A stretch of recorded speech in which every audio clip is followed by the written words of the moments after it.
You're listening to the Warlord Radio Podcast. Well, this is episode 8 of Warlord Radio. Carrek had an intro, but then we forgot. We've got big dick energy like John Holmes.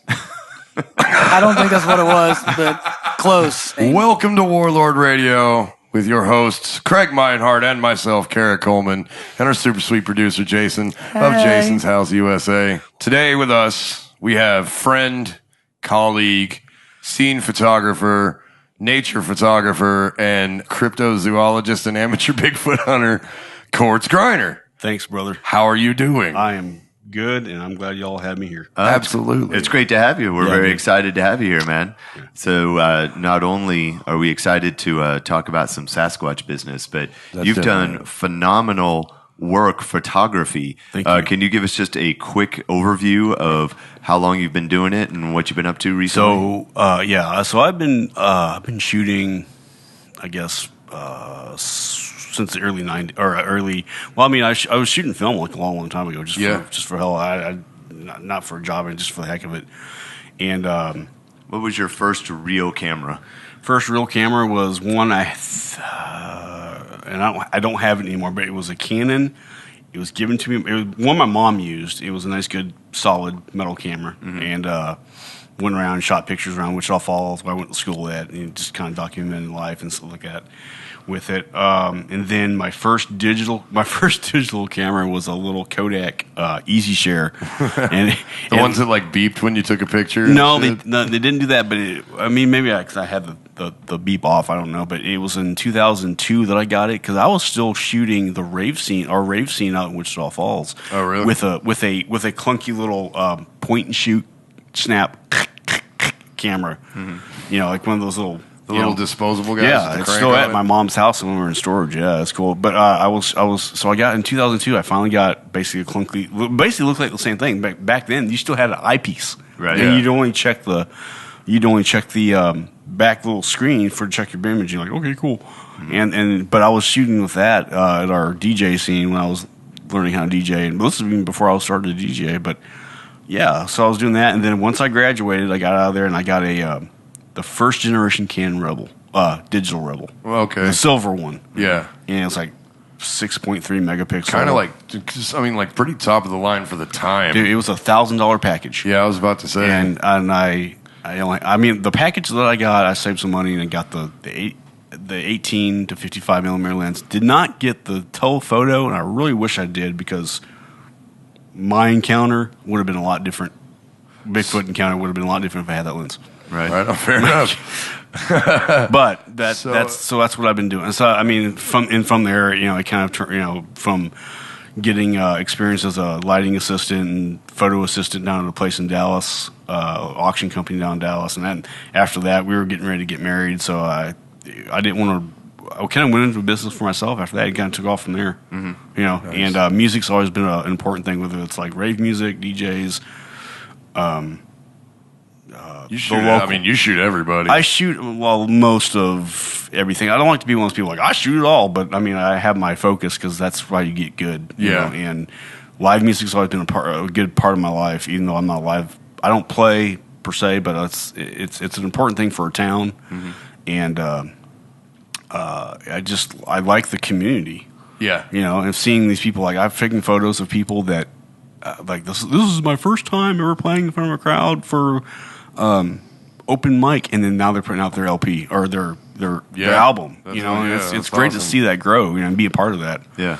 So like I said, I mean, no bullshit. You've done some fantastic work, like some of the best I've seen around. Thank you. And Did you start off doing? So you said you started off like doing raves and stuff. So when did you make the transition from like the raves and live music to like nature photography? Because some of your nature photography is sick. Like, some of it's really. I mean, I've always done that. I've always got out and hiked and took pictures. It's just the fact that I didn't really have good lenses and stuff like that to actually make in the photo knowledge to, because the more you shoot, the more like, we can do these different settings, and you make better images. Right. But I've always been out. I mean, that's when I go out hiking, we used to go explore like abandoned houses, like out in the middle of the woods. Well, yeah, you lived in Wichita Falls, as we talked about earlier. In There's North Texas, fuck all out there. Yeah, there is, and there's and out here in North Texas, up by the Red River, there's just a bunch of abandoned places. That's where so I would just take,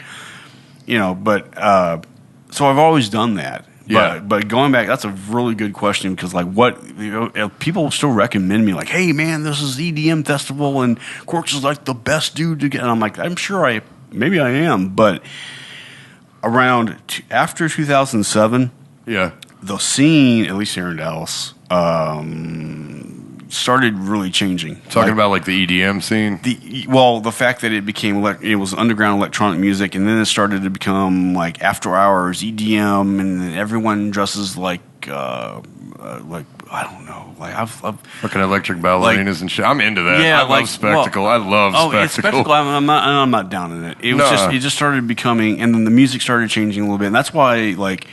In Dallas, you have this older scene of house music people. I came out of, and it's just you have that, and then it started going from like when I was DJing, people asked me to play, and I'm like, well, what kind of tables do you have? Like, we're not using tables, we're using CD decks, and the good ones, but nobody.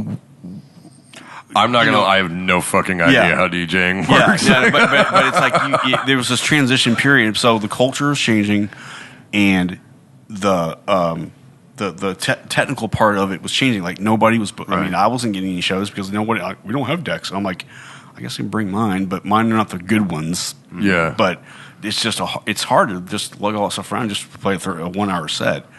So the scene was changing. Where would you normally perform at? Like, would it be at house parties? Would it be at actual venues? Yeah, it would be like, hey, we have this thing down Deep Elm. It's like every Thursday or every Friday. It's like it's pretty much open deck. So it's like we don't have a genre. It's not just drum and bass night. It's like we want to start some good disco, which is your genre, and like disco house music or house music, funky stuff, and then we'll progress into some breaks and stuff like that, with some other artists. So it's like, oh, that's cool, that's fun, and like I'm kind of an old school kind of guy for it, so I don't really, because a lot of the people, I mean, the scene just started changing. Like it started becoming less hippie like I remember like the house music people. I mean, they're just really hippie and cool and. It was like kind of laid back. They used to have like parties out in the woods around the Metroplex. Like, hey, we rented this place out. It's in the woods. It's hippie, and we have fruit for everyone the day after. And the sun's coming up, and this Goa trance playing, and then you went straight to like Dubro and I don't know. How much K can you snort, bro? Yeah. I mean, and I'm not downing the scene whatsoever. There's lots of talented people right now. No, it shifted away from what you were getting at, like whatever it was you were getting at. Yeah, but the thing is that I was asked here just a few years ago. I started shooting some after-hours stuff, and something just clicked in me. Like I don't want to be around these people. Yeah. Like it's more like clubby after hours. Like things would shut down, then they'd open back up for after hours, and the people would just drive me nuts. Photog right here, photog. Me, just people that are just douchebags, and just the whole scene is like I don't want to be a part of this anymore. Well, good for you. Yeah. So I have more. What's the word I'm looking for? Audio medium, man. Come on, you're blowing it. It. Come on. I'm giving my man. Okay. I have more appreciation for contributing photographically to the live music scene. Okay. Because it just means so much more. I mean, so when did you meet these guys? So I met Diesel Beast. I met Jason when I was shooting something for Victor Gann. I think he was doing his stuff because I knew. Yeah, I was at the old studio. Yeah, it was the old studio. Branch, yeah. And I knew he was just a phenomenal, tech guy and stuff like that. But I know Ghost was starting a new project called the Diesel Beast. Yeah. And I said, okay, so you guys came out to Stan Silverleaf, and I said, I've got to stick around for this because he's sorcery metal. Yes, that was like our third show. And we were playing with Victor Gann and Melissa Ratman. Yep, that was it. Playing we were playing with like a hard rock band, instrumental hard rock, and then country, and then like Reba McEntire country. It was a good show though, and we love Mel Rat for sure, dude. Shout out to Melissa Ratley. I love you. And so I said, wait a second, sorcery metal. And it's like, yeah, it sounds a little bit like, Iron Maiden. Iron Maiden. That's like, when I was 14, I had Iron Maiden posters all around my room, and my mom was scared. And, it was... That's awesome. And so... Nobody's scared of Iron Maiden anymore. Man. Like, my friend in high school, back in Illinois, he's like, man, do it, man. Do it. Pop that thing at the teacher, man. Do it for Eddie, dude. Yeah, that's totally me. I was that kid. And so I loved Iron Maiden because I don't hear a lot of rock. Iron Maiden rules. So once I heard you guys, Diesel Beast, it closed my eyes. It was like going back to being that 14-year-old kid in 8th grade. Mm-hmm. Sweet. That's kind of what we were going for. If I'm going to be totally honest. Mission accomplished. Yeah. Like my creative gear started going, and I told Ghost, I told Chris that I was like, if you guys need anything photographically, please call me. We worked with you ever since, because you did our album release party, I believe. We did a photo shoot that we ended up using in a bunch of the promotional gear for the album. Yeah. It's really, really cool to look on Spotify and see all these, like, the artists I follow, and seeing the one from the studio, the gray background, and seeing like, you guys are right above Five Finger Death Punch, and I'm looking at this and going, man, the lighting on that looks just as good as a signed, like a signed. Famous, you guys are famous, but like, but I mean, I get what you're saying. I like to think that I'm much, much better than Five Finger Death Punch. No, that's all right. No, that's all good because it's completely different. But it's hot take. I think I'm fucking better than you. I'd rake you up with Coal Chamber. I'll take that, man. but it's so cool to see that on Spotify and see my picture I took of you guys right above, like all these other artists and the lighting. It was like one of those projects that was like, how I envisioned it came out exactly how I envisioned it. That's the important thing about being a photographer. You were there. You let us play with swords and shit in the woods, and I broke that axe on Jason's shield. I got the video on that. That's one of my favorite videos. I completely shattered this axe on his shield, and Jason, like the next day or 2 or 3 days after that, it's like my arm still fucking hurts. Right? I was like, yeah. And I tell people, I'm like, see, it's like, who else are you going to book as photographer for your family shoot who doesn't do fun like that? Right. But I found that place up there. It was one of my old haunts, stomping grounds. I think we camped there in that camp area. That little peninsula area. Spot in the woods. It's called I call it the Dead Forest because me and my friend Blake were up there doing some Bigfoot research stuff out there, kind of scouting around. And what it is, the flood had come in a couple years ago and killed all those trees. Because there's like this whole section. It's like this whole of pine trees, and they just literally just died. So it's called the dead. I call it the Dead Forest, and it's just like these bony. Yeah. You remember it was like these bony looking things, gnarly. Yeah, looks like it was from cool. Mortal Kombat. Yeah, exactly. There's going to be another. I'm going to take some people. It's far away to drive by. I said, dude. When I told you all about that place, I'm like, it's worth it. We had to trust you, too, because we loaded up all the swords and shit in the back of your car, and then we're like, he's leading us out into the middle of the woods, and he has all the weapons. We may have fucked up. But it turned out right. We're going to get out. Banjo starts playing. We're going to get out there. And that's Curryville. Different story. My bad. No, it's okay. No, but I'm going to get you guys were on. Hot take on Curryville. Doing your banjos. I still got to go out there, and that's another scene I really actually want to get back now. Man, Kerrville Folk Festival, and again, like, because I'm a big old metalhead, but I'm also like occulty and witchy and shit, so I get along. Yeah. And the Kerrville Folk Festival, if you are single and strange, it's a very fun festival to go to.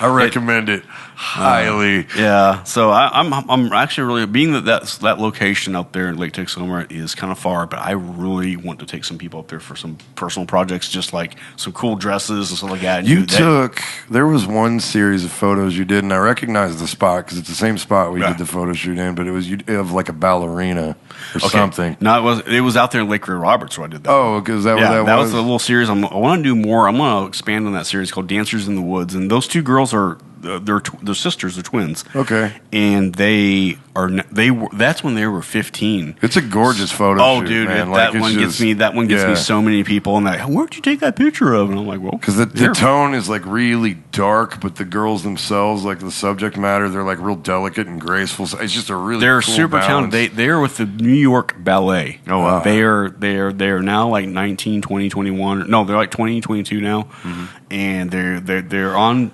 employees of the New York Ballet. That's group. amazing. They are super, super talented. I'm going to tell you, like, this is a little bit of a rabbit hole, and we'll get back on topic. But so a few years ago, the Dallas Cowboys said something about, like, this is a real sport. This isn't ballet or some shit like that. And so the Dallas Ballet Company was like, why don't you come and work out with us for a day? Yeah. Like, see what you got.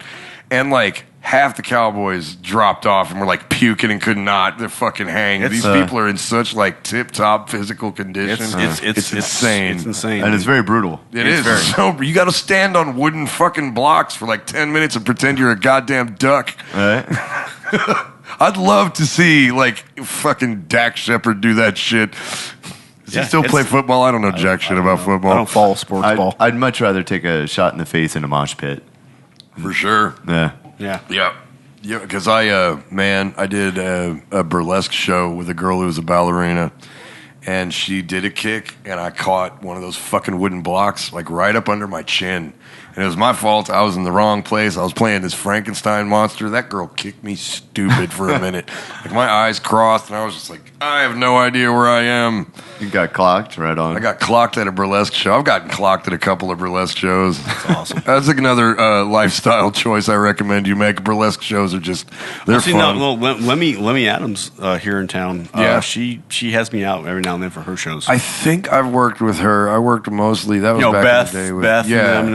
and Beth Hefferman. I mean, they put on some good shows, and I've shot some of those. So So you do like pretty much anybody that's like doing something that interests you in this town, you're going to go out and shoot. Yeah. Because I see you, primarily, of course, I see you at metal shows because that's where I am. Right.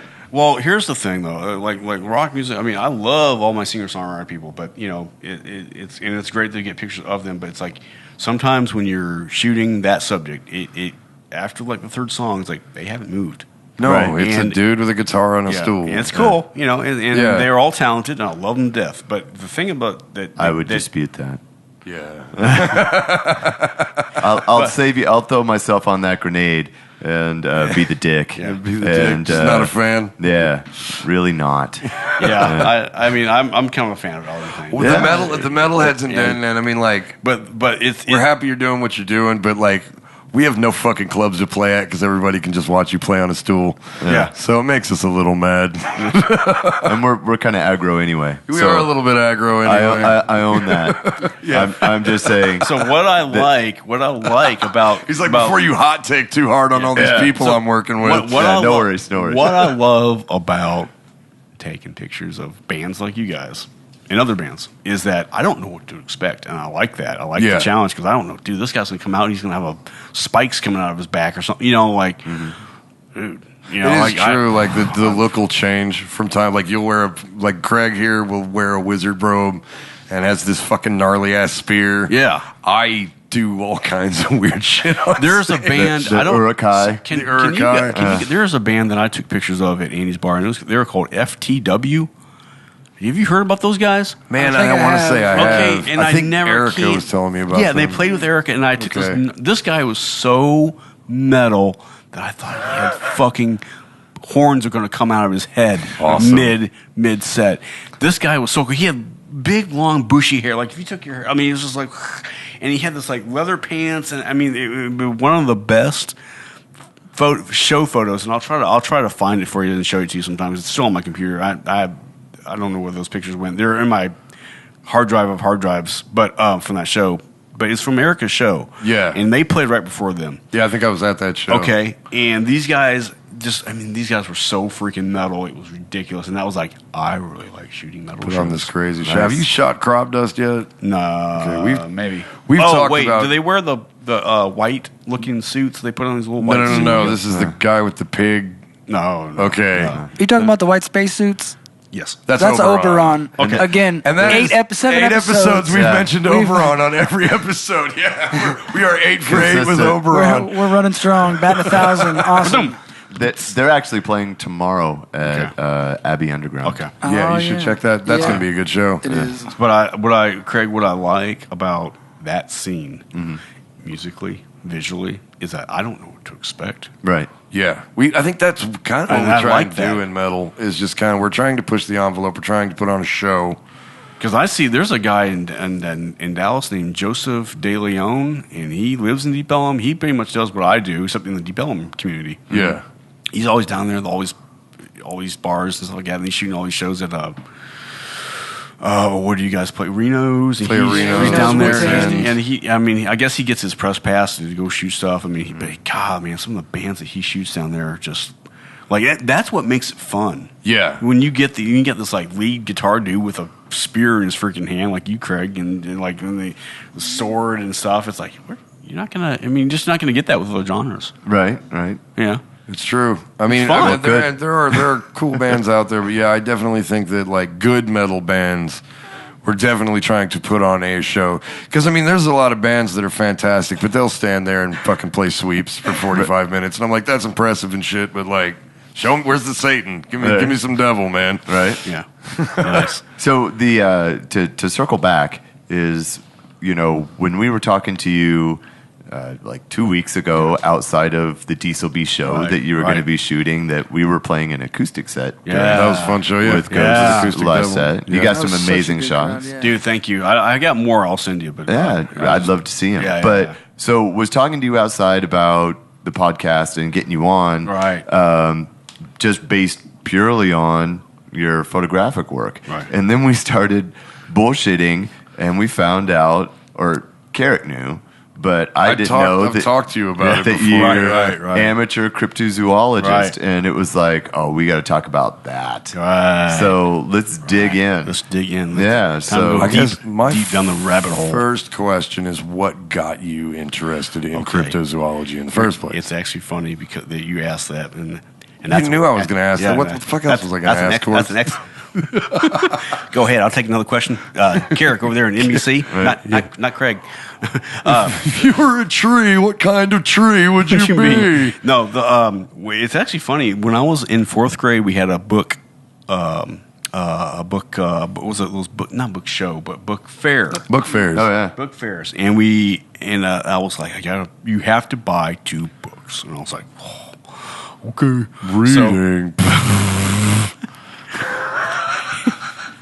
So I said, I looked around. There's 2 books I found. One was investigating ghosts in the paranormal, Cool. and the other one was scariest Bigfoot and Loch Ness monster stories. I said, there you go. Yeah, no, that's I two was good 8 years choices. old. I said, fuck, what else? A very similar child, I think. I might have So been. I got this. Okay, so I started and I read. I think that may have been the first book I read back cover to cover. Right.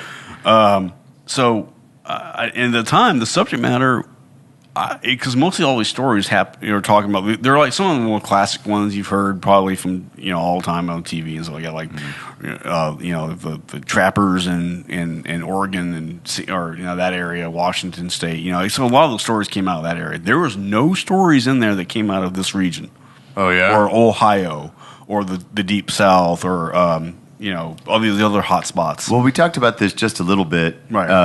That I had, just by total accident, like right before talking to you, had rewatched Legend of Boggy Creek. Yeah. Which, for those of you that don't know, is an early 70s like drive-in documentary that's like part like recreation, part like actual legit documentary.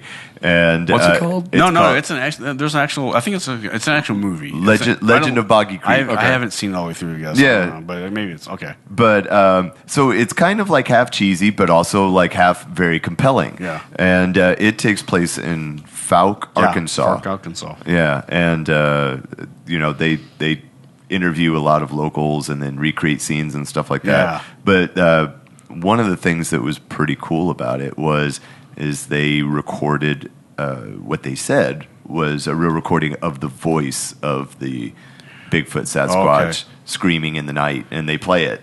And if it's fake, they did a damn good job. Right on. Right, I can creating appreciate it. that, yeah. You know, I'm going to tell you right now that when you hear that coming from 2 coves down, that's when things get real. yeah. So yeah, that was the second thing I was going to ask. So you've been interested in Bigfoot since the book fair when you were a kid. Now, When was your?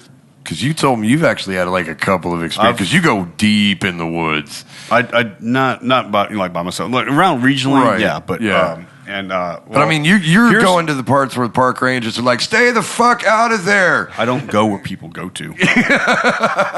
Well, yeah, because you're not going to see a fucking And Bigfoot the there. guys that I researched with, they're this little tip off, little hats off to John Hawley, son of David Hawley. Okay. But most of all my elbows to asshole survival skills that I learned from him. Nice. And he's more gung ho than I am. He's because he actually physically hunts, and he's been in the place where we normally do a lot of our research is in Pat Mays near Paris, Texas. Okay. And I'm gonna tell you right now, Craig or Carrek, It's whatever, man. Yeah. We're both hot. Okay. Carrek, right. But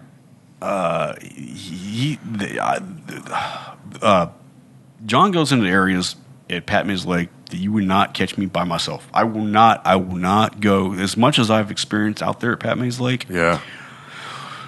Since 2005. You couldn't catch me by myself. See, the Lake Ray Roberts is there, that's where I do some research at. Things have been kind of quiet out there, but I haven't heard any. Which is weird because that's like Lake Ray Roberts is kind of like deep into black bear country and shit. No, like, not at all. Is it not? We What am I don't- thinking of? We don't get any black bears 20 minutes north of here. Okay. Okay. But really, it's long story. So I guess we can get into some. I guess the meat of kind of what I do, what I have been doing, is what got me into this. Is when back in the early '90s, my friend who lived up by the Red River, his dad was a trucker, and he used to live in Whitesboro. But they got property out there by this place called near what's called the old 1893 bridge. It looks exactly like Goatman Bridge. Goatman Bridge out here, the old Alton Bridge. Yeah. Exactly like it. In the mid-'90s, in the early '90s, like '93, '94, this thing, you'd have to... So they bought property out there, and they lived way on back in the woods. I hated going out there at night, because there's already stories from back in the '70s of people who lived in Whitesboro said, that place, there's a monster lives out there. I didn't know it was Bigfoot or Sasquatches or whatever, but I didn't think there was anything like that down here. Mm-hmm. And I used to go out there and visit with them, and I used to go back over that bridge at night. I just hated it. But that's where the encounter stories from people that in that Callisburg area and all that, people used to have encounters there about some kind of big creature out there. So one night he calls me up and says, "I just got back home. Because he worked at the Piggly Wiggly in Denton, or in Piggly Wiggly in Sherman." Mm-hmm. He says, "Hey, I just got back home. There's a shit ton of game wardens / like animal control and not animal control, because everyone just Fish and wildlife? Fish and wildlife, but game warden, several game wardens and sheriff's department from both counties. Okay. Grayson and Cook. And they said, I got to go out there. They said they shot at something really big, and I'll explain later. And I was like, okay. So what had happened was when I got back on the phone with him, he said that they owned a lot of property. So they had the little trailer up there. They added onto it, and they had clear cut areas through the woods, mm-hmm. and they lived about like 100 yards back, 150 yards just back like into into the sticks. Yeah. You wouldn't even know somebody lived back there if it wasn't for his mailbox. Right. And so his brother and their uncle, they had built a small bonfire. Not a big bonfire, just a good-sized fire, and they happened to kick back with some beers. And they said that they heard something to the left. They coming out, and they both turned in and out from the wood line into the clearing. Walks. He said walks, not not. He's doing four-legged. air quotes, ladies and gentlemen. Right. Walks with air quotes. Sharks with freaking lasers. Exactly. Air quotes again. So they're drinking beer out by the campfire. They're just having a campfire, and then they look over, and out walks this. He said, whatever it was, they said, I don't know what it was, but he was 7.5 feet tall, covered in hair. See, I tend to, because you hear a lot of these confessions, and so what's really weird about a lot of Bigfoot hunters is their credentials are surprisingly legitimate sometimes. Well, I saw something fairly recently that said that Jane Goodall, who's the famous primatologist, she says absolutely. Yep. She actually said that it was likely. Yeah, that there more was, than possible likely. Yeah, that there was the existence of some lost, species of. No, I'm trying to think hominid. of there's a guy I met. I've known about him for a long time. He's out of Idaho State University, and I think Doctor. I actually heard about him today when I was researching this. Crap, I can't. I don't know why. We're going to call him Frank. Good job on the research. Yeah, man. I know we're on top of it here at Warlord Radio. Anyway, but he's one of the few people, and he's actually gotten a lot of hot air for going into the subject because people they've threatened to this guy's he's like a massive genealogist. No, he studies or forensics, right? No, he's a hominid. His focus is on I'm way off. Early hominids and foot structure. Yes, this is the guy with he always talks about how a real Bigfoot print is flat and doesn't have the ridges that a human foot would. Right. They also have a mid-tarsal break. A what? Mid-tarsal break. Oh, is that where their balls are stuck to their thighs? Because I heard about that too. I'm probably sure that does happen. I told you. But what it is, it's like their feet, and you can see this in some of the. They don't have an arch. Right, and they have this where the heel and the ball of your foot. There's a space like this. Oh, okay. And you'll see it, and it's a flat depending on what they step in. But it's almost like the way an ape's foot. They don't have the opposable thumb appendage. They can still fold the foot around. I think that the thing about that's the interesting about these things is that they have feet very very close to ours. Yeah, but just bigger. Well, there's several theories that are it's a subhuman, it's a advanced human, it's an extra dimensional deity. There's so many, and then stories going back to almost every native tribe. And before I had my encounter, I had to look into and accept it could be any one of those. Yeah. So, when. But the more I see all these eyewitness encounters, for me, what we're dealing with is a hominid, a primate hominid that is just bigger than most. Because there's how many primate style hominids do we have on record?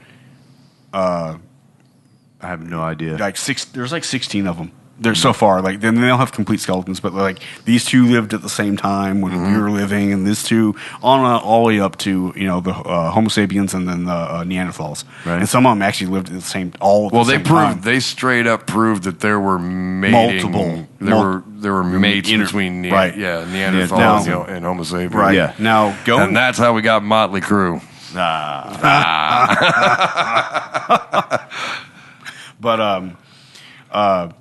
I guess fast forward, that really piqued my interest in it. And when I really started looking into here in the region, I thought it was back in 2003, and I started thinking about that story about what happened to my friend out on his property. And I was in Deep Ellum, and because the neighbor said you saw the black bear that lived out that way. And I said, okay, well maybe we have a black bear. I don't know, but I was in Deep Ellum, and I was in this pizza place, and they had a stuffed black bear, and I started looking at it, and I'm going, they don't get 7.5 feet tall. Yeah. And they don't come out of the woods on 2 legs unless they're from the circus. Don't get me wrong, black bears are fucking badass and not to be fucked with, but they're not huge. Right. It's not like you're dealing with a fucking Kodiak. These things are not great big. Yeah, right. Yeah, they're standing up. They're probably about as tall as I am. Because, see, I went into the woods looking for something in Texarkana. Right. And got attempted tackle fucked by a razorback boar. Yeah. No Bigfoot. Yeah. But I did get tackled by a boar. So you were just traipsing out in the woods, just looking for shit? I was actually taking a piss in the bushes, so I didn't even have the dignity of having my pants up when this thing fucking rushed me. God, yeah. But but I went out with a group, and they were like, we're going to go look for shit in the woods in the middle of the night, and I was the only one that found something. and it Oh, was man. pissed off that I found it. Dude, I'm like, those things can kill you. Like, They- what happened? no, This is why my group is armed when we go out man, for Fair that enough. particular yeah, reason. well, dude. we were armed. I think it was because I don't down here in Maces? Texas, it gets kind of redneckish. Pretty Kind much no of? matter what. Yeah, pretty redneckish. I'm pretty sure that it's like the most notorious redneck area in the face of the so, planet. like, born and raised in Texas, I am a witchy occulty dude, but there's some redneck in me. Right. And we went out there, and I was taking a piss in the bushes, Yeah, and all of a singled you sudden out. the bushes started to shake like Jurassic Park. Right? And I remember distinctly being like, "Put your dick away." And I was in the middle of doing that, and the biggest, ugliest fucking thing I've ever seen comes rushing out of the bush at me, and it hit me behind the knees and knocked me over, and then it jumped up straight and then like came down on its side and was like shoulder blocking me in the chest. And I didn't realize it, but these things get up to like fucking 700, 800 pounds. And so I must have got like the runt or somebody was beating the shit out of me. And then, scared the bejesus it scared the fuck out of me. Wait, And you got so beat up by a Sasquatch? No, this was a Razorback. This would be such a cooler story if I got beat up by a Sasquatch. I went looking for a Sasquatch, got my ass kicked by a pig. Gotcha. That's the part I missed. I was doing something technical. No, over here, so and I yeah, missed that's the pig part. I This apologize. Razorback is fucking beating me in the chest, like, and it's doing this body slam thing, and I was just like, I'm gonna die by pig. And then they got it with the crossbows. But I was like, so I'm just laying under this pig. And I mean, for the more sensitive you out there, I'm sorry, but this shit happens in Texas. I'm laying under a pig that's completely full of arrows. And it's just like, it's like a horror movie. It's like bleeding on me. I can't fucking move. So let me ask you this. So they're pumping arrows into this thing while you're in range. Well, I'm in range. You're shooting it while it's on You're top talking in of me. range. You are like in the sights. I'm like, if you aim too low, you're going to hit me with an arrow. But it was like that is the most awesome story, man. But think about like what they were going through, because it's like we might hit Carrek, but if we don't try, that pig is definitely going to kill him. I appreciate your friends that are like, I'm willing to risk it. I'm willing to risk it. That is awesome. We might wing these guys. William tell the fucking Razorback off of me. Nice. That's awesome. But so long story short, don't go traipsing off in the woods at night unless you know what the fuck you're doing. Yeah, I had a lot of people. I've done a lot of that myself. So I'm from Oklahoma. Yeah, that's true. Okay. And that was essentially like my teenage years. Yeah. There's a lot of, like I said, like when we used to find old houses up by the Red River, and I used to do a lot. I'm surprised because so I guess one of the things I should mention on the show is that the Red River area in southern Oklahoma, North Texas, is a very big hotspot. That Red River corridor is a big hotspot. It's a huge hotspot for spiritual energy too, for like occultism and shit like that. I've been out to Goatman's Bridge. Yeah. Like when people talk about bridges, I think that's they're fun stories, but I just don't get anything from No, it. but the giant monkey man in the woods, man, that's completely plausible. Yeah. Fuck your bridge. So what? I guess what really changed things for me is that when I started researching stuff, I came across David Hawley's Timberline Bigfoot. Yeah. And finally, I think this is when I was still living in Wichita Falls. I was emailing him on his little message board, and back before we had social media, we had message boards. I remember them. And that's where you could really talk about Absolutely Fabulous with a fat guy named Chuck. Yeah. And so eventually he invited me to come out to one of his things. And I went out to Paris, Texas. Anna was with me his first time. This is the first time out ever going on an actual Bigfoot, like Bigfoot hunt, like investigation hunt. Yeah.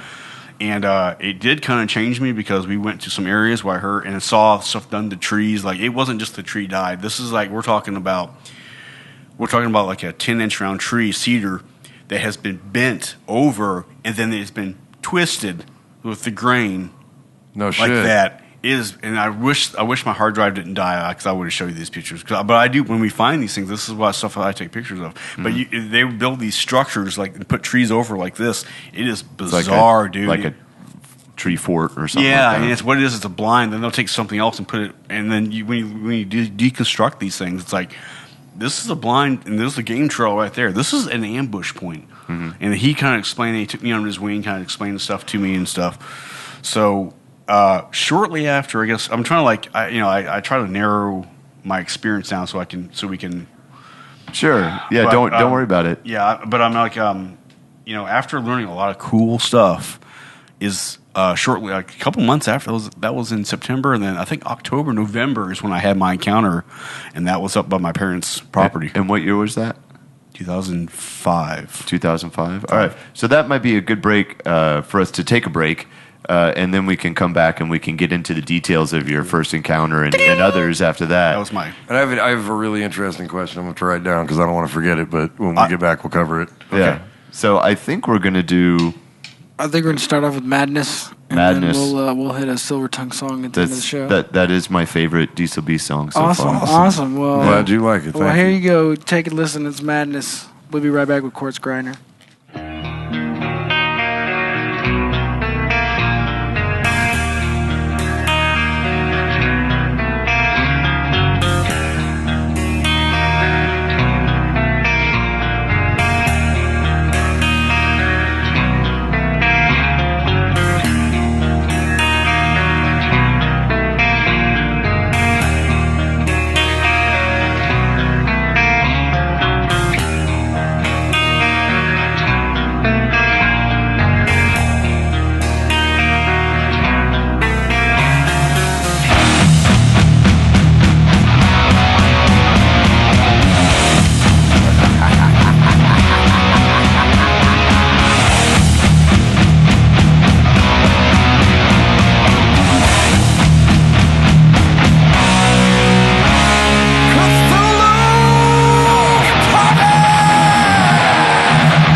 to Warlord Radio.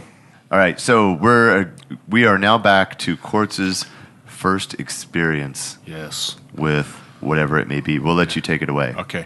So when I got through school, when I moved back home here in North Texas, up at my parents' property, after college, I was living there and was still kind of researching Bigfoot, stuff like that. And I ran across some stuff out of Lake Ray Roberts and heard some vocals out there that were clearly primate, and started researching out there. And I would get some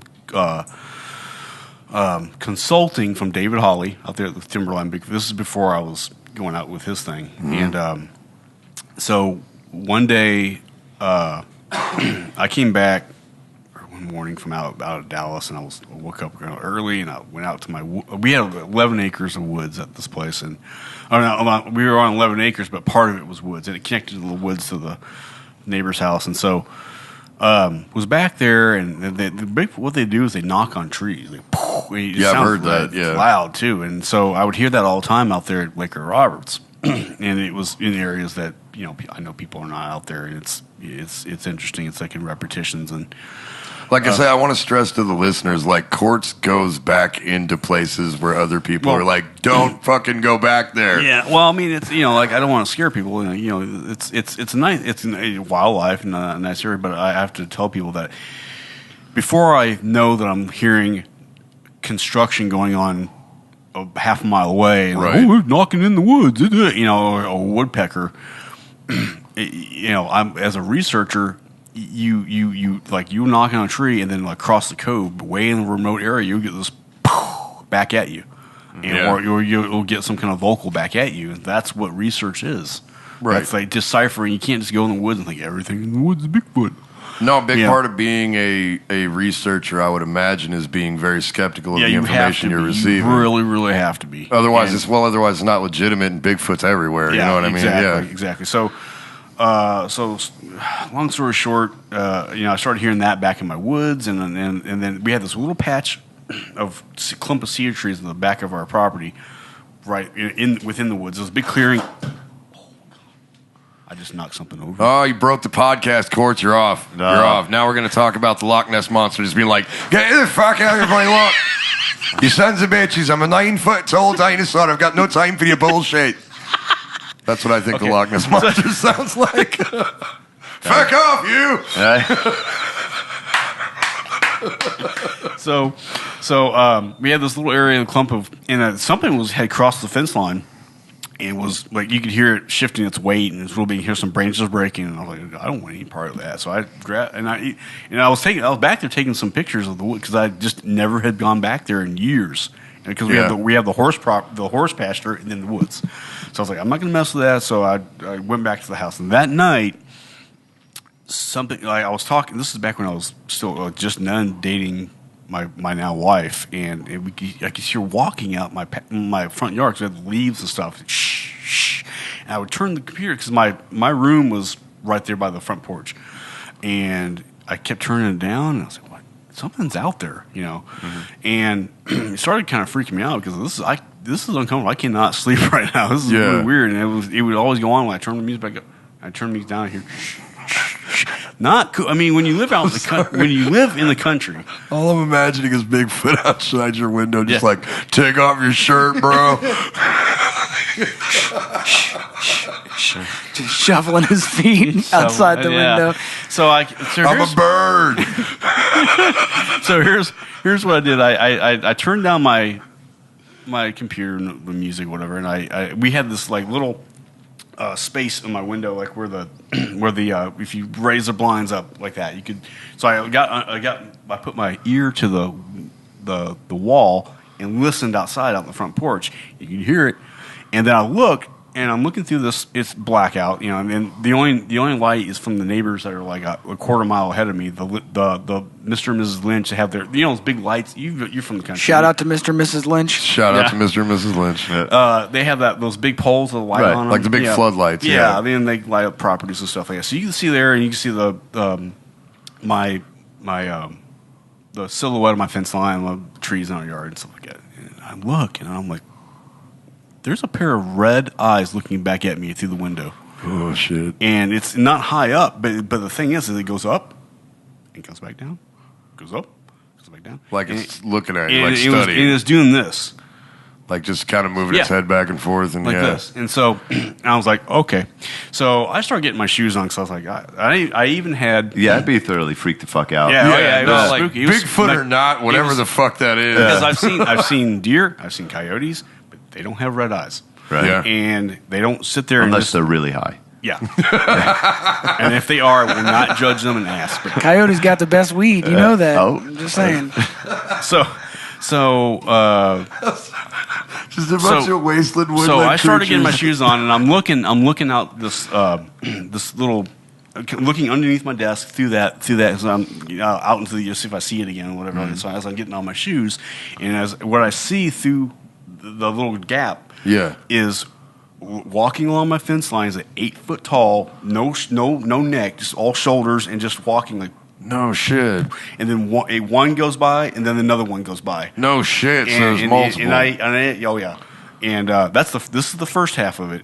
So that freaked me out. I'm like, okay, they're up at the house. So I told my mom about a little bit about what I've been, because she didn't really know about any of this stuff. And I was like, dude, I'm like, hearing Mom, this stuff outside. There's a goddamn Sasquatch jigging through the trash right now. I said, I'm about to go through the front door. I want you to flip on the lights. I'm going to flip on the floodlights. Now, we didn't have the porch light. It was out, so we had the floodlights. So I said, when I go out this front door for a second, I want you to come out there with me real quick. She's like, all right, okay. We could have barbarians going through the back pasture, and she would just not. I mean, she would not know. That's how my mom is. I love her to death, but.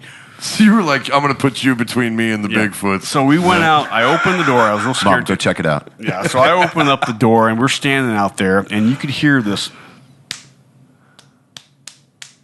by the way on down there by our pond on the long fence line. You call. Just like tapping on like on someone the hitting fence or the tree or someone hitting a baseball bat against the tree. Oh wow! Like Yeah, po. And she's like, I don't hear anything. I'm like, okay. So don't put Mom on sentry duty. Yeah. So exactly. So I'm sitting there, and we have this big, huge oak tree at the end of our porch, and I hear, and it's like something kind of going up it, and there's the branch goes over by the gutter, and the gutter goes, like just bends down. The branch hits the gutter, goes, and you hear. I have to totally commend you on your automatopoeia. Okay. This is great shit. Yeah. So So at this point, is it on top of your house? Or? We have what I'm thinking is it was a younger one, and it was at the corner of the house. Did not have anywhere to go because the floodlights came on. Scaled the tree because it's a big tree. It's a huge tree. It's big old oak tree, and just hit that branch and went up on the top of the house. I said, okay, so I'm going to get my stuff, Mom, and go out the back door. I want you to lock the car. I want you to lock the doors. If you hear anything, call the sheriff's department. I'm going to go down to Anna's house in Carrollton. I went down there. Damn. For the night. It was spooky. So apparently your parents' old property was just like shitty with Sasquatches. They were fucking everywhere. There is, and I'll go into this in a second. There is a 302 acres of cow pasture / creek area woods that we used to buy our hay from across the street from us. So, but you're talking like deep country back there. I mean, there's places out, and I've been through that area because the guy used to let us go look for old bottles back there.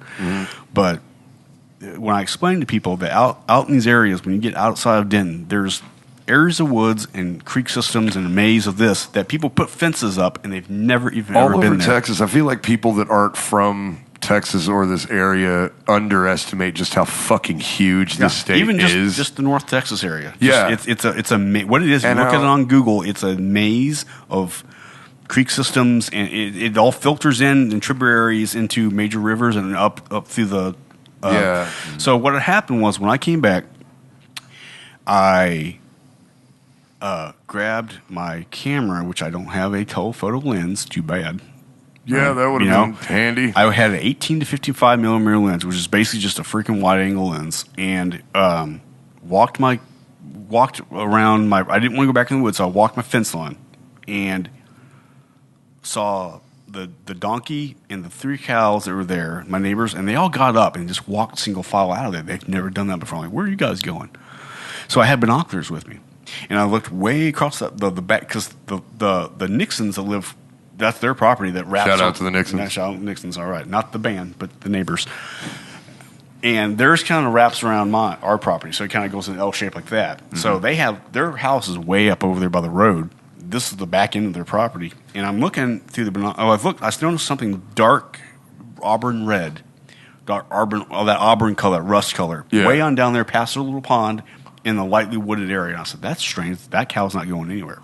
So I pull out the binoculars, and I put them up, and the first thing that I see was the biggest gall-darn orangutan that I've ever laid eyes on. No shit. So like straight up primate. Straight up. No doubt in your mind. Yeah, it was literally like looking at, I was in Sumatra. Man, that's fucking intense. And then it looked, I'm telling you. Yeah. Australopithecus. And it's a gibbon.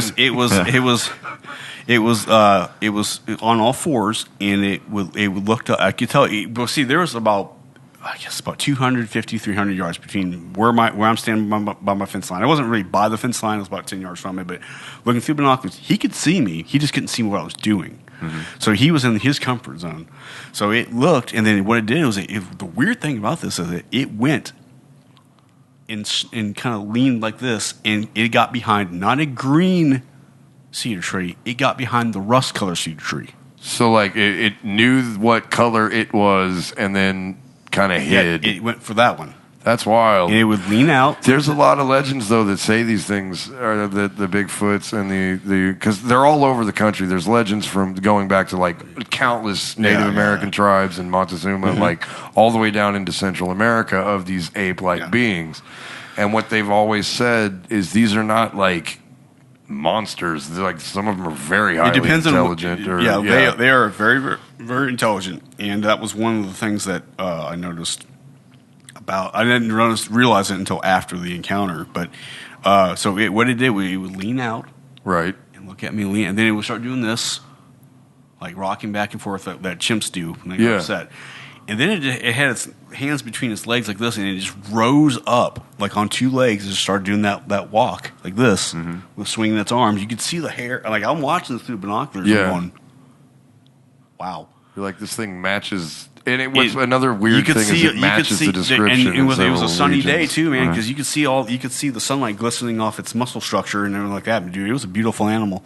And it sits back down, and that's when the second one comes up behind it. So they're kind of sitting like this, like you know how the apes do when they pick stuff off them and stuff like that. Yeah. And they're both, the one behind it's just looks irritated, and the other one, but they looked up at each other like this, and they touched noses. And I'm looking through the binoculars. There's no way I can capture any of this unless I go over the fence line. Is this one of those moments where you're looking through those binoculars being like, people are going to think I'm fucking insane, and I don't care? Yeah. And it was like literally kind of one of the happiest days of my life because I'm seeing what came up to the house last night. Yeah. Remind me, what time of day is this? This is about 2 p.m. Okay. And they would, and you could see their mouths moving. Like they look around like squirrel kind of, or you could see their quick movement. Yeah, like they were talking to each other about me. Yeah. And so I said, okay, well, at least let me tell my mom. That guy looks like a dick. Yeah, that's probably what. So I go back. With that belt, please. No, I go back across my pasture. Posing. And as I'm going back across my pasture,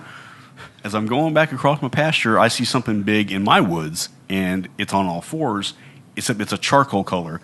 And I look, and I got on the ground because we have these they're actually an old agricultural thing. You'll see these raised areas like this, and they kind of go like this. They like snake through your property. Yeah, they're like basically like not barriers necessarily. Yeah. But they help like if your valley was to flood or something like that, it would direct the water. Right, exactly. I used to cut those. Yeah. So let me ask you this real quick. Okay. Let me play devil's advocate. Okay. So you've had a couple of encounters very close to your parents' house. Right. You know, one at night, one during the day. Right. Each time with different creatures, right. So there'd be numerous, right? Why do you think that there's no definitive answer to this kind of riddle? That there's many stories all across the world that kind of match, but we don't have the definitive go to YouTube right now and boom, that's it. Okay, part of it is YouTube. Yeah. There's another reason. I'm glad it's a good question because and this is no disrespect for anyone who goes out and does this like I do, but where these things are happening is like out in the country. All your people that are really good and to spend the money on good video stuff and or closer to this area, good gear, be able to use it. People that are filmmakers utilize and know how to use good gear. Right. Like a lot of people that are here, they have a camcorder, they have a shitty camera, and it's like they're not. And the good thing is now we have 4K. I mean, things are being released. Phones that do good stuff like that. People just don't. Part of it is most people who have encounters don't have the technology, right, to capture it.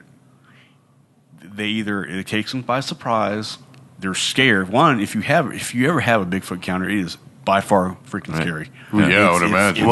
And I had an experience that you were talking to me about, and we're like, that could have been one. What you explained to me, and what did you want to do? You don't want to stay around. I'll think it's something out there. It's going to break through the foliage in a second. No, you want to get the hell out of there. Yeah, no, it's spooky. I was scared shitless. It was spooky. Yeah, I just want to go and see. This is what they do. This is how they live. They don't understand. This has been their home, their land, habitat. Yeah, a lot longer than we've been here. Possibly, yeah. And I'm not. Yeah, I think you're right about that. But this has been their habitat, and they don't understand. So when they see one or two, if you got a group of 14 people, they're going to split. Right? Yeah. When you got one or two people and they're out backpacking, and they single out, you're in my area. This is my habitat. This is my hunting ground. You're here. I don't like you. I'm the big bad freaking monkey. You're the little human. We're going to bluff you out of here.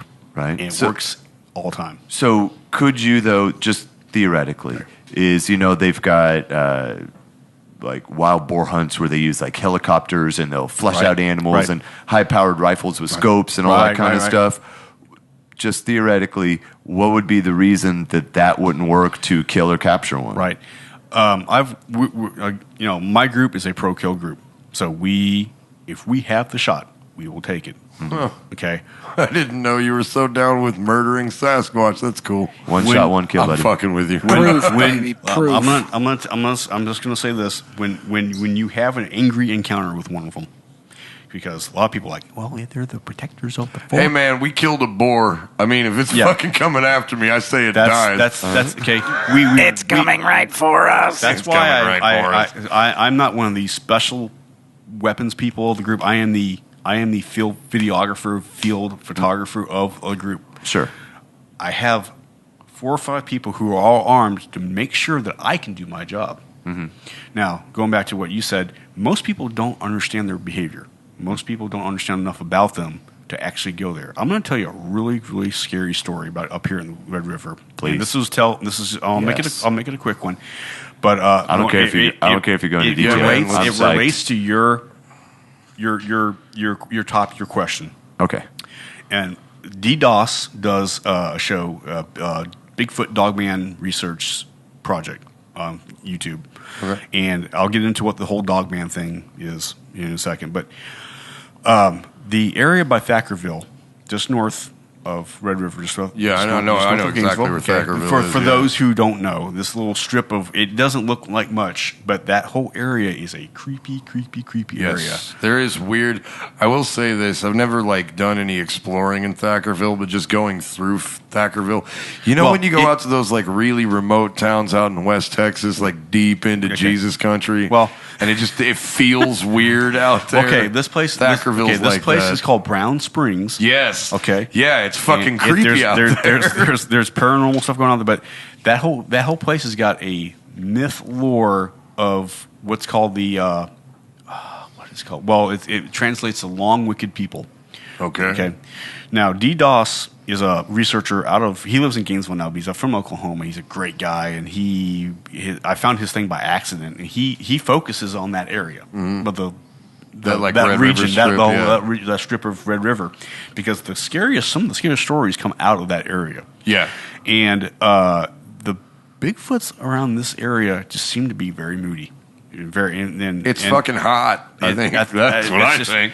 And they're very territorial, and when you have an encounter with one, it's scary. But he had and I might not be telling you all full details of this because he had to do some investigation on he was out investigating one of his areas, right, on the Texas side, and there was he was going through there, and he had video on one of his podcasts of his YouTube channel about it was a tree house about 6-7 feet up, made of deadfall, and looks like somebody had gone out there and. There's music in the background because we are recording at a music studio. But it actually sounds kind of rad, though. I think we're going to roll with it. Is it a theremin that they're playing or what? It possibly could be. Anyway, there's new music going on. It's production. Yeah. So just roll with it, listeners. Yeah. So this guy, so D was back there filming his thing, and by the Red River, the research spot, and he finds. He's got video of this. It's like a structure, like a treehouse structure. Someone had gone in there and gotten the dead and made an entire. And there's like a little small ladder about 4 feet high. You can take it, but the rungs are all made out of deadfall. Okay. So it wasn't like they brought. That seems sketchy because deadfall's dry and snappy. No. This is like the deadfall. It's been woodlogged, so it's good stuff. It's good. But whoever made it, like twined it together, it's excellent. What it is the makeshift deer stand. Yeah, or the hunting stand, right? Right. So what he was doing, he looked around, and what he found in there was a FLIR system, like FLIR mono. You know what FLIR is? It's the explain it for the listeners. It's FLIR. It's like a heat signature monoscope, or something like that. Kind of like infrared. Yeah, it's infrared. It doesn't put out a beam, doesn't put out anything. It's just you look through it and you can see like the predator can. Okay. Great thing.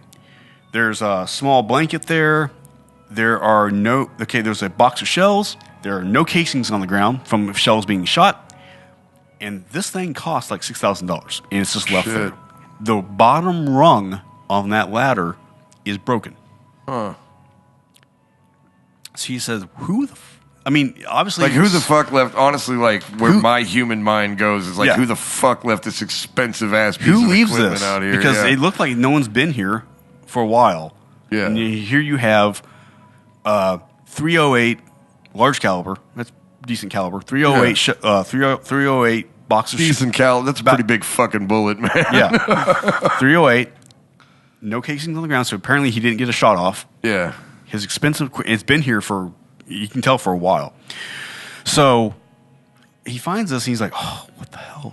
So he, because his background and knowing a lot of people in the Ardmore area, and not Ardmore, but what's close to Vacaville, that's Ardmore, that area. Yeah, right. Yeah. He's known a lot of pig hunters and deer hunters and stuff like that. So he just started asking. He's like, he started. Is anyone hunting in that area up there? So finally he gets an email from the guy because he had an episode on his podcast. He said, if this guy was doing what I think he's doing, it looks like he got ran out of there. And this is like in the on the Texas side, but it's in the Brown Springs area. I mean, it's like if you're a Bigfoot researcher, don't be out there by yourself. It's it's dense nature out there. Like, and it's all like creepy, like floodplain, deadfall. It's spooky. Yeah. And so he goes, he asks around, and so finally he gets an email from this guy that was apparently his stuff. Oh, and apparently this guy was a guy that I think was ex-military. He had served in the military, heard about the area, heard about the creatures being in the area, boated in. He had built this thing in there, right, and then planned this night. So this is like some special forces. I don't know if he was special forces, but he was just, he had served. He's a guy, I think he had served in the military before. Okay, not afraid of anything. Okay, had a big rifle. Yeah, boated in the middle of the night. That would definitely bolster my bravery. Big fucking rifle. Yeah. Yeah. Well, he went in, was looking through his FLIR unit, found his signature, saw it coming, and was getting ready. And he said, apparently, according to what his email said, he said he was ambushed by 3 from 3 different directions. Shit. jumped out of the thing, broke the ring, the last rung, left the flare unit, grabbed the only thing he grabbed with him was his rifle. Made a 75-yard dash through the woods. I don't know if it was with a flashlight or not, to where his boat was, with these things on his ass on the way out from both directions. What was it? I think the term I would use is fear pee. I think that's how they'd find it. There'd just be a trail of piss. He never went back for his. I don't know. He's like, that scope's dead to me now. Goodbye. He never went back for it. Well, I mean, like, and again, you have to be skeptical when you're doing this, but I mean, a story like that, like, if even 5% of that is true, and he got jumped by 3-something in the woods. They came, yeah. It took him a while. Yeah. It took him a while to find out who the guy was. Yeah. And finally, I think he just asked around. I think somebody knew the guy, because when Dee did his story, he was with his other witness guys, the researchers with him, they were discussing about what they found out there, and they said, if these things got them, you're not going to find them. Right. There's not going to be nothing left of them. So before we had the break, I said I had a question that I wanted to ask you, and I mean, it's kind of a 2-part question. Okay. One, is it generally accepted by the hunting community that Bigfoot is carnivorous, omnivorous, vegetarian? The Bigfoot hunting community? Yeah. Okay. Most people that you're going to ask are they're omnivorous. And the reason why is because everybody who does research, they put like peanut butter out. And they love peanut butter. Yeah, I've heard that they like offerings of like fruit and things. One of my friends up in one of the guys I've researched with up in the Kaimichi Mountains had the bolt lock off his deer freezer kept getting busted off, and deer legs were being taken out, or big pieces of. Lots of packages of deer meat was missing. They decided to wait and see who was doing this. And I don't want to mention his name or anything, but this is one. Like, that ain't a fucking bear. They hid out. They hid between the RV and the house. And there's like 20, 30 feet away, there was the outside freezer. And they said, whoever's doing this, they had their 9mm. I'm gonna put this guy at gunpoint because he's going to jail. And they heard the steps coming. And what walked up onto the freezer and didn't see them was a big, huge ape-like Sasquatch, and it was trying to work the thing, and apparently, according to him, no, this guy is a very I've met him. He's a very honest guy. No, that's what's the weird thing about a lot of these Bigfoot hunters and things is like you like, because you look at a lot of people that say they find, especially like the UFO crowd, and I'm not trying to disparage you guys, but you say some real wild shit. And the thing about the Bigfoot hunting community is, like, you want to discredit some of these people, especially if you're like me and you're a skeptic. Right. But then you, like, look at this laundry list of credentials that some of these guys have. Well, and you're like, what do you were in the park ranger service for 27 years? And you sort of, like, you know what I mean? You know what, though? A lot of people have never, even park rangers, they've never seen them. They've never had them. No, but they see evidence of it. I think they do. There's a lady that I met down in Dallas who was from Colorado, and she said, because she was talking about paranormal stuff. And I said, yeah, we do Bigfoot stuff. And she was like, oh yeah, I'm from Colorado, and there's a big park, the big state park there, and they actually close down areas. Like, they don't tell the people to camp there, but they close down certain areas in rotation through the park to let them migrate through. Huh. And that was the first time I ever heard about that. That's I was like, wild. Interesting. But plain and short, this area is the North Texas area has a long history. And, hunters, there have been hunters that seen them. There's people that said, I've never seen anything. I mean, it's definitely kind of a crapshoot, because, like, anybody that knows, especially like I was getting at earlier, in Texas, there are a lot of cities around, but this state is so huge that there are massive stretches of just woods. And getting back to your and question, there is hog and then there's deer, and where you find the hog and deer is where you're going to find the Sasquatch at. No shit. Yeah. And southern Oklahoma, northern Texas, that's all there is. And East Texas. Yeah, exactly. And like Texarkana. They actively hunt hog. And there's a recording, I've got to find which one it is, where I was out there at Lake Ray Roberts, so I leave my recorder overnight. I bet a Bigfoot killing a hog is the most metal shit you've ever heard in your fucking life. Yeah, get this. So you would hear the knocks, and then it was a long pause. It was in 2 areas, back and forth, and then all of a sudden you hear there was no knocks, and all of a sudden, the hog going, and then it just dies off, and then you hear, and then you hear, like knocking on the trees. So they were on a hog hunt that night, and I got that on video. No shit! I would love to see this sometime. This guy that found out his brother and his friend found out that this thing had popped up when the deer the outdoor freezer. Yeah, they opened up on it with 9mm, and it screamed and ran in and hit the tree line. And you've been through the Kaimichi area where the 45-degree hills that are out there that you go down to the creek system. Yeah, it was in the middle of the night. They said, we're not following that motherfucker. No. Especially, dude, if you just unloaded, if you just busted 5 caps off a 9mm. Yeah, this thing took off and it just left. They said, we're not going after him. So do you ever find like animal carcasses, animal remains that are, in your estimation, are obviously not the result of correct. David Hawley, coyotes, other hunters, that type of thing. And the good thing you mentioned coyotes, because that's one of the remains that we find. One of the things in coyotes and in, sadly, domestic dogs and wild hogs, David Hawley had shown me this, because when he finds remains, he goes, Courts, come here, and let me show you something. I want you to get pictures of this. You'll find them in just areas, just random. Like, this is not where you find a calf head. In the way off by the woods, by the lake, not in the pasture where coyotes would just kill it and drag it and then eat it there and then go. Right. It's like way back miles from anyone who has cows, and you find this calf, like a smaller calf, and this bone right here is by the eye has been hammered. So it's kind of like a quick kill. It's Bam! It's a smash shot kill. Exactly. Wow. And you'll find that break in deer. You'll find that break in hog. That's crazy.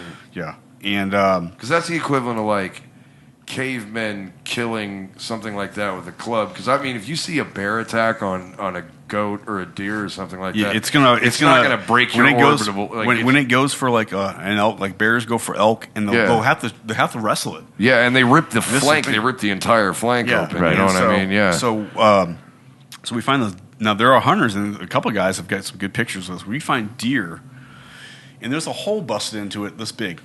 Where you can fit your arm like through, like watermelon this. size, yeah. Well, but you can fit forearm size. So and then they find the deer. And this is one they shot, and it ran off. They had to go get it, Mm-hmm. But they find the deer that with this sternum has been pulled open, where you can put your arm through, and all the soft organs like liver, the high protein stuff, been pulled out.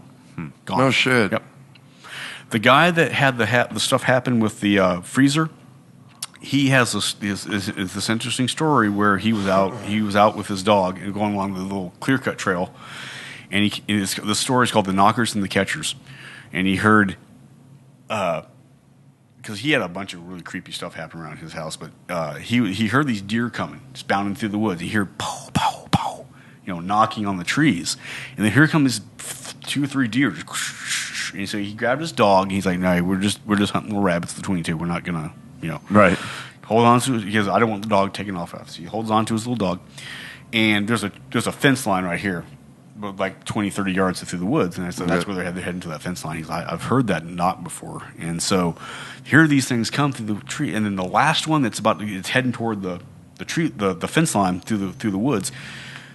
Something huge blows up out of the foliage about 30 yards right behind him over here. Not directly behind him, but to the side. And it's on all fours. It's heading right toward the deer that's about to go across the thing. It meets that deer, pow! And you hear the deer going, bah, bah, that stress. Dude, a dying deer is one of the worst fucking sounds on the the planet. And then you heard a snap. Oh, shit. And then he saw, he's just standing there with his little .22 caliber rifle and his dog. He's like, I know what it is. And he could see it through the trees. It rises back up. It's got the deer over its shoulder. It goes over the fence line, and off it goes. The knockers and the catchers. And I always tell people that I'm gonna go out there and bomb Bigfoot. And I'm like, this is what you're up against out there. Yeah, there's things like power bombing fucking elk through logs and shit. And you think you're gonna go out there with a .22 and catch Bigfoot? Bro, pick up Pokemon cards or something. Well, I try to tell people, like, they have an intelligence level that they apparently one will knock, drive them Right. One will flush it out, and the other will to an ambush point. It's a hunting party. It's you know what I mean. They're squad based, man. They I mean, every now and then you have a encounter with one that's just moving through the area, but these things are actually squad based. They know how to communicate. So all that from the Red River, all down probably close to here to the Denton areas where I've actually had some activity. Okay.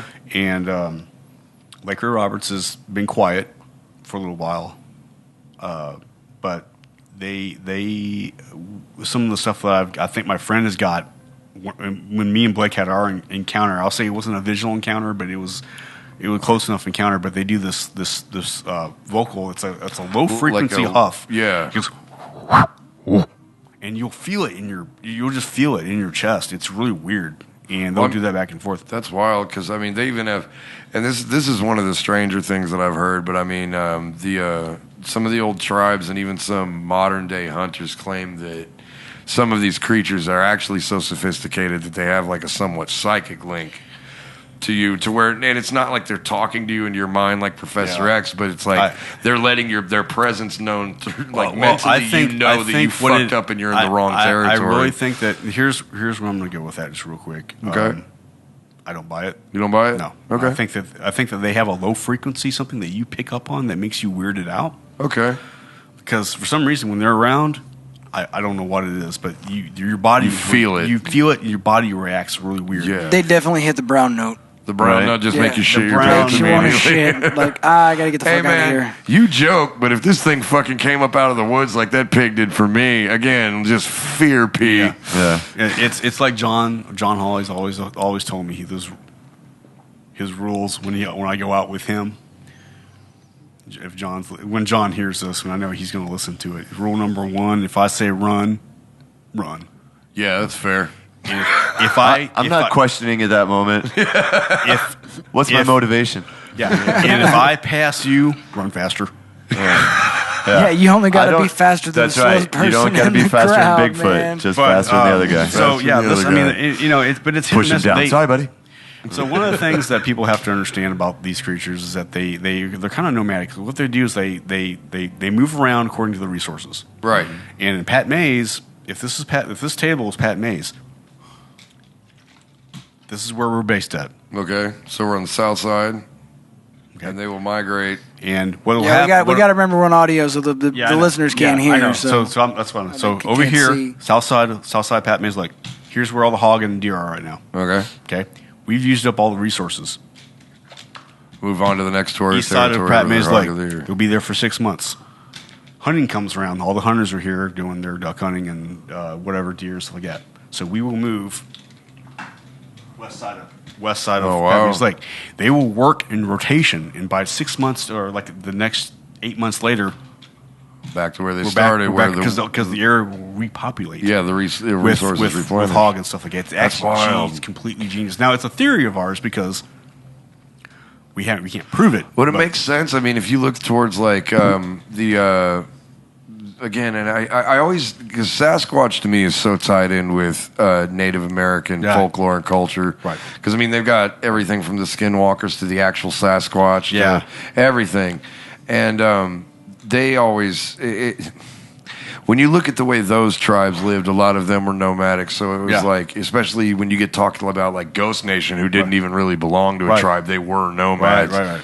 And it's very similar. You know, you move over. They had quadrants that they worked in at certain times, and if these creatures have been around, because the myth is that, or my theory anyway, is that yes, there was this ape-like species that had a much more prominent relationship with tribes of, you know, a similar nature, a nomadic nature. The one in the Pacific Northwest, you know what's weird is that they called them this is just another animal in the woods. They called them brother deer, brother elk, brother squatch.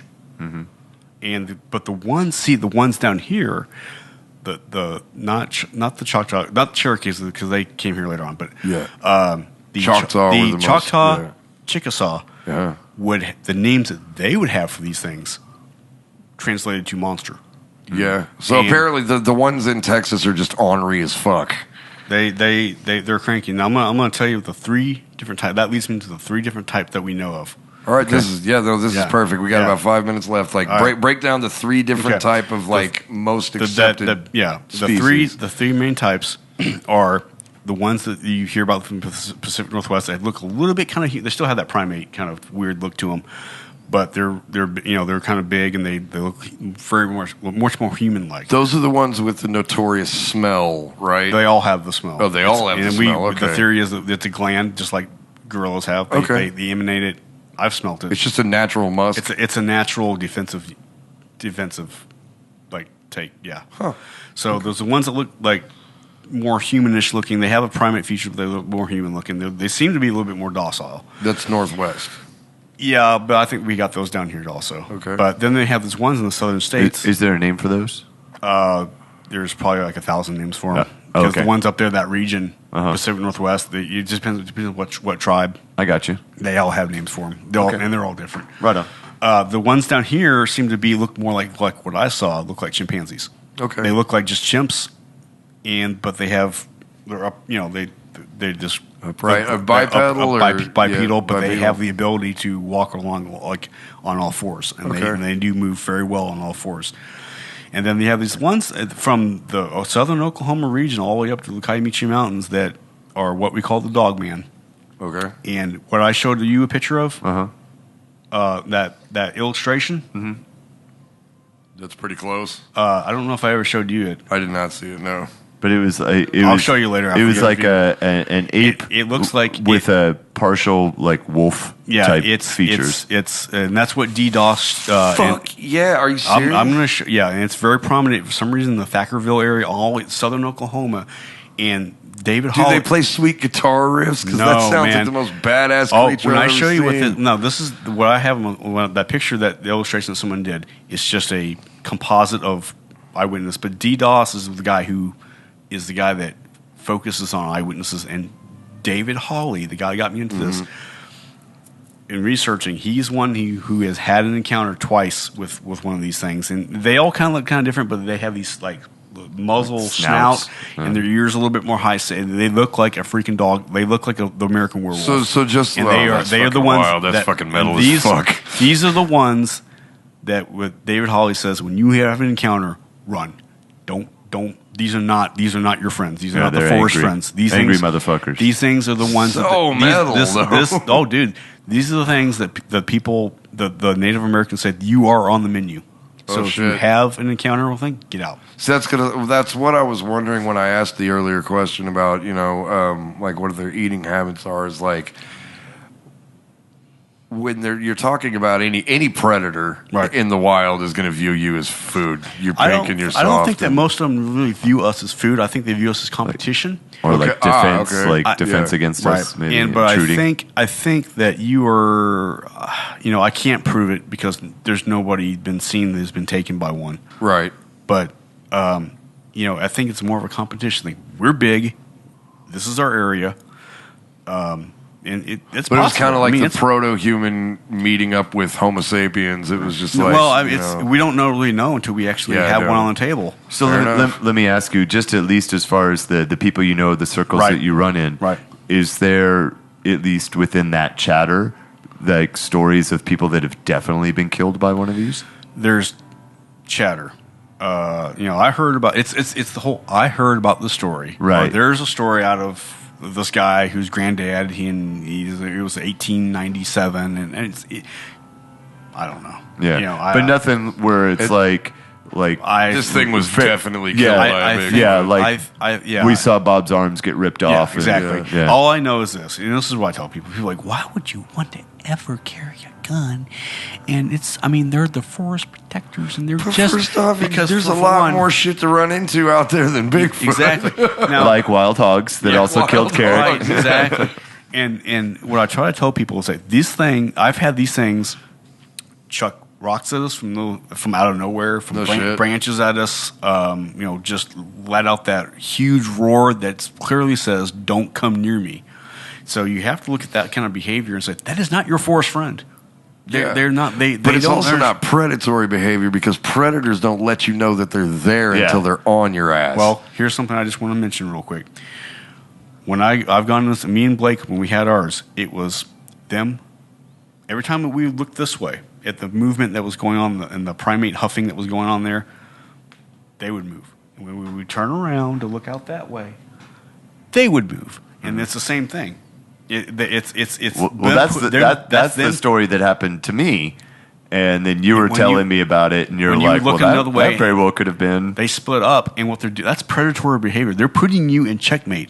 Okay. And just a real quick story, when David and his son John went, the only time they went into to Flat Rock area of this part of Pat Mays Lake, they were going up the tank trail because that's where it used to be used for tanks and the military used to use it. And it was real thick, and they went up there and they had knocking going on up there, and then they looked to their right. This is the only time they ever went in with no firearms. This happened, and they noticed that there's this one knocking over here, and up ahead of him, he was trying to get them to go down trail. Right. It's I call it a trail. It's overgrown, but it was trying to get them to go, and he could already see one up the hill going like this, leaning back out, kind of holding the shoulder. And there was a big bent over tree area blind. He goes, "We're about to be set up."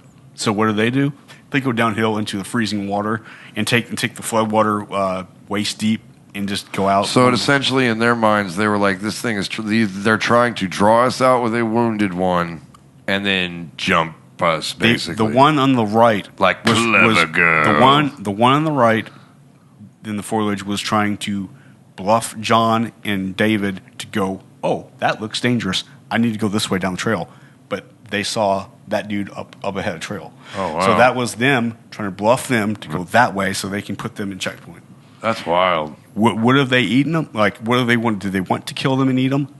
We're not going to stick around and find out. We're going down this. We're going to go right down into this cold water. We're going to take the cold water all the way back over to where the cove was where we went in. Yeah, plus, man, you're in the water. You can piss your pants all you want. Nobody will judge you. It's spooky. Anyway, Courts, it has been absolutely wonderful having you on this episode. Dude. I would very much like to talk about this again with you. I feel like we barely cracked the subject in the 2 hours that we just did. We can do a part 2 one of these days. All right, oh, yeah. Cool. We would love to because I feel like there's a lot that we need to get into. I'm fascinated by this stuff. That's the whole. I desperately want to go on one of these trips. Yeah, I'm actually totally with Craig. Right I'm right there with you, dude. I would do it with. Maybe we can do a remote Warlord, like squatching.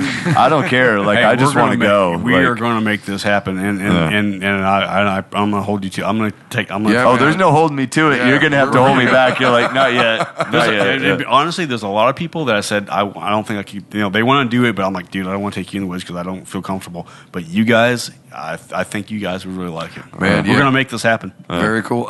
Where do we find you on the internet typically? Well, for photography, Courts Griner Photography on Facebook. On Facebook? So on Facebook. That's Courts and then Griner. Courts, Griner, Griner.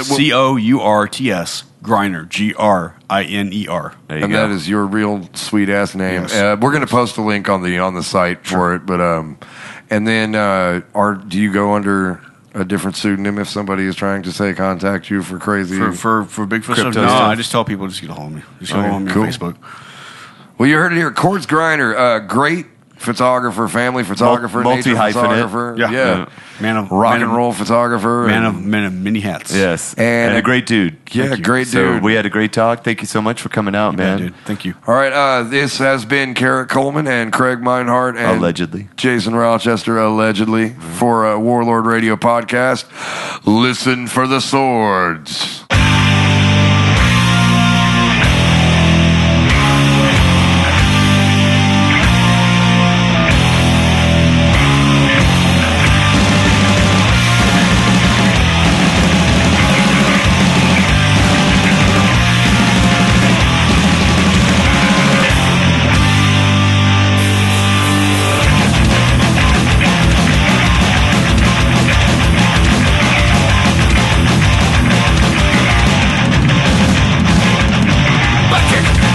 Bathed in blood, crimson centuriasis, possessive spirit.